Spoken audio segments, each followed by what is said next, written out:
নীল নদী তট থেকে সিন্ধু উপত্যকা সুমের আক্কাড আর গাঢ়পীঠ হোয়াংহোর তীরে বারবার নানা শতাব্দীর আকাশ উঠেছে জলে। ঝলসিত যাদের উচ্ছ্বাসে সেই সব সেনাদের চিনি আমি চিনি। সূর্য সেনা তারা রাত্রে সাম্রাজ্য আজ সন্তর্পণে ফিরেছে ফেরারি মাঝরাতে একদিন বিছানায় জেগে উঠে বসে। সচকিত হয়ে তারা শুনেছে কোথায় সিঙ্গা বাজে সাজো সাজো ডাকে কোন অলঙ্ঘ আদেশ।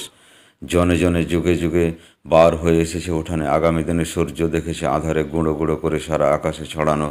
সহসা জেনেছে তারা এই সব সূর্যকা তেল তেল করে বয়ে নিয়ে যেতে হবে কালের প্রান্তরে, রাত্রির শাসন ভাঙা ভয়ঙ্কর চক্রান্তের গুপ্তচর রূপে। এক একটি সূর্যকণা তুলে নিয়ে বুকে দুরাশার তুরঙ্গে সৌয়ার দুর্গম দুরন্ত মোড় পার হবে বলে তারা সব হয়েছে বাহির। সুদূর সীমান্ত হয় তারপর সরে গেছে প্রতি পায়ে পায়ে। গাঢ়কুজ্ঝটিকা এসে মুছে দিয়ে গেছে সব পথ। ভয়ের তুফান তোলা রাত্রে ভ্রুকুটি হেনেছে হিংসার বজ্র দিক বিদিক ভুলানো আধারে কে কোথায় গিয়াছে হারিয়ে। রাত্রের সাম্রাজ্য তাই এখনও অটুট।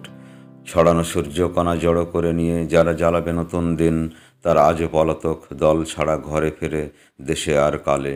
তবু সূর্যকণা বুঝি হারাবার নয়, কত ম্লান শতাব্দীর প্রহর ধাঁধিয়ে থেকে থেকে ঝলসিত কোথা কোন লুকানো কৃপানে ফেরারি সেনার।